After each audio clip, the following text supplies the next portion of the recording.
Well, another year and another busted bracket. Yeah, same here.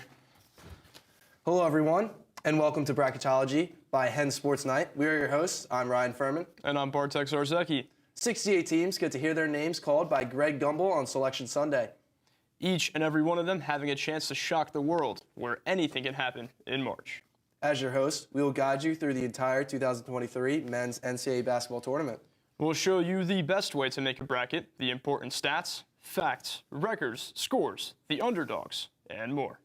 This year was a very exciting tournament, and we hope you enjoyed it as much as we have, even if your team wasn't on top.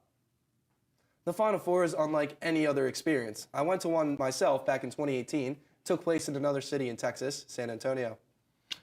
All right, Ryan, I know a good amount about college basketball, but I still can't even come close to a perfect bracket. What do you think I should do? Even if you decide to randomly pick each game, these are your odds. Yeah, basically, you don't have a chance. Near impossible. And even if you know a little bit, the odds aren't much better, due to what I believe is the second best part of the tournament, just behind buzzer beaters, are upsets. And I know upsets happen often. I picked a good amount of them myself, but I still can't seem to predict them right. I know, man, I know. Neither can I. Most of it is luck with only a little amount of knowledge needed. Here is the completed bracket of this year's tournament. If you look to the top left corner, that's where the South region is, and that's where we'll be starting. There were two notable upsets starting in the round of 64. Furman upsetting Virginia with just seconds left to go. Virginia's star guard, Kiki Clark, made the biggest basketball mistake of his life, turning the ball over to Furman's Garrett Heen, who passed it to J.P. Pague, who hit the three to win it.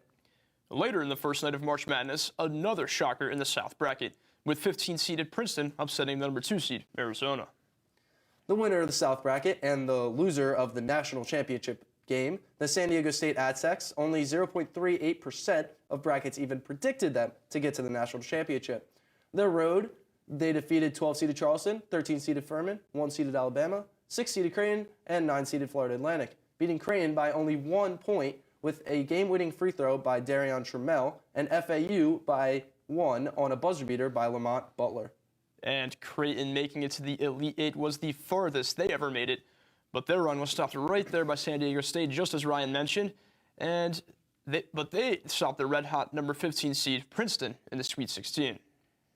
Virginia was a 4 seed for the past 2 seasons, and both times losing in their first game last year to Ohio and this year to Furman. This was the school that won it all in 2019. And this year was Alabama's first time ever as a number 1 seed, and they still lost in the Sweet 16. It could have been due to their best player, Brandon Miller, only scoring 9 points when he was averaging almost 19 per game in the regular season. However, he still only is a freshman. Yeah, but our most valuable players from the South region were Darion Trammell, Ryan Kalkbrenner, and Ryan Langborn. Moving to the top right corner, we have the Midwest region. In my bracket, I actually had this region near perfect, besides Miami rolling through 1-seeded Houston and then 2-seeded Texas. Miami eventually lost to UConn in the Final Four. The two big PA rivals being the only 2 teams to upset besides Miami in the Midwest. Number 10 seed Penn State beating 7 seed Texas A&M, and 11 seed Pitt beating 6 seed Iowa State. But this is March, and those quote-unquote upsets are practically expected. Yeah, that's right. The closest game in the entirety of this region was 3-seeded Xavier and 14-seeded Kennesaw State. Xavier ended up winning by 5, but the game was a lot tighter than that towards the end.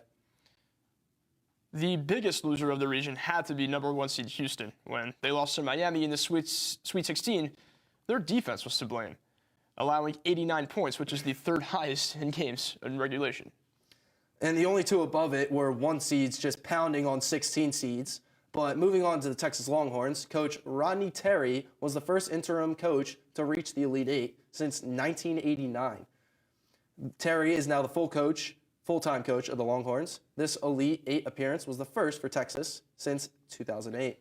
The region also saw the Karl Malone Award awarded to Trace Jackson Davis from the 4th-seeded Indiana, who had an early exit in the second round.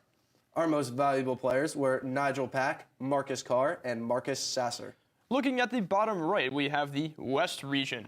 First, we have to mention the biggest upset in the region being the 8th-seeded Arkansas beating number 1 seed Kansas in the second round, 72-71, in an absolute thriller. However, the best game of the region was Gonzaga versus UCLA. That game never disappoints. In the 2021 Final Four, Gonzaga's Jalen Suggs hit a buzzer beater three. Similarly, in dramatic fashion, again, this year's UCLA's Amari Bailey drilled a three with just 12 seconds left to go, just for Gonzaga's Julian Strother to drill a three right back the next possession. The story of this region has to be the UConn Huskies. Before the national championship game, they have won by an average of 20.6 points throughout the tournament. Only 4.31% of all brackets picked UConn to even make it to the championship. The star players were Adama Sanogo, Drew Timme, and Jaime Jaquez. And last but not least, we have the Cinderella region, a.k.a. the East. Two teams stand out when it comes to this side of the bracket, 16-seeded Fairleigh Dickinson and 9-seeded Florida Atlantic. FDU had a playing game team as well, and a 16 seed was the smallest overall team in the entire tournament. Went on to defeat one of the biggest monsters of the tournament, the Purdue Boilermakers. Purdue had the tallest player in the entire tournament, standing at 7'4", Zach Edey. He was also the Naismith Player of the Year. FDU was only the second 16 seed ever to beat a 1 seed. Purdue is the first team to lose to a team seeded 13 or less in 3 straight tournaments. Yikes. And FAU, who knocked out Fairleigh Dickinson after their historical win, ended up going all the way to the Final Four. Only 1.27% of all brackets picked the Owls to the Final Four, and rightfully so, as Florida Atlantic had not won a single tournament game before. They also only had 1 tournament appearance before in history in 2002, then being a 15 seed, losing in the first round. Florida Atlantic this year barely made it out of the first round, but because of Nick Boyd's buzzer beater against Memphis, who beat the then best team in the country, Houston, in the AAC championship by 10 points. Florida Atlantic also beat the very tough teams in FDU, Tennessee, and Kansas State. Florida Atlantic was a split second away from heading to the national championship game. However, San Diego State and Lamont Butler thought otherwise. Kansas State versus Michigan State in the Sweet 16 was a double overtime thriller, which I believe was the best game in the entire tournament. Kansas State won 98-93. In that game, Marquise Noel broke the all-time assist record in a single March Madness game. He had 19. He also had 20 points to go along with it. His co-star, Keontae Johnson, had 22 points himself. The Wildcats head coach, Jerome Tang, won Naismith Coach of the Year. And you can't forget that very strong number 2 seed Marquette got upset by Michigan State the game beforehand. The Golden Eagles are led by head coach Shaka Smart, and he was voted Men's AP Coach of the Year as well. So this bracket was loaded with coaching talent. The top players of the East were John L. Davis, Marquise Noel, and Tyson Walker. And here are some other facts we think are cool, important, and about this year's tournament before we get to that championship game last night. From 1980 to 2019, there wasn't a tournament without UNC, Duke, Kentucky, and Kansas in the Sweet 16. However, in 2021 through 2023, 2 of those tournaments didn't have any of these blue blood schools. And as most people know, this was shockingly the first ever tournament where the Elite 8 did not have a number 1 seed.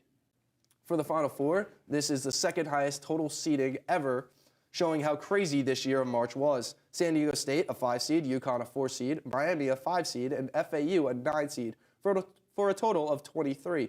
To compare, last year was only 12. Only 6 brackets predicted a perfect Final Four. Okay, so after approximately 3 weeks, we made it to last night, the final. San Diego State ended their Cinderella underdog run by losing to their rivals from almost 3,000 miles away, the UConn Huskies, 76-59. UConn came out of the gates flying and dominating both sides of the ball. Everything was going in their favor, but San Diego State, on the other hand, weren't so lucky. However, they did find a little energy and chemistry in the second half due to a kickstart, a little comeback. It didn't look or feel like a national championship game until about the second half when they got kind of close, cutting the game down to 6 with just over 7 minutes left to go.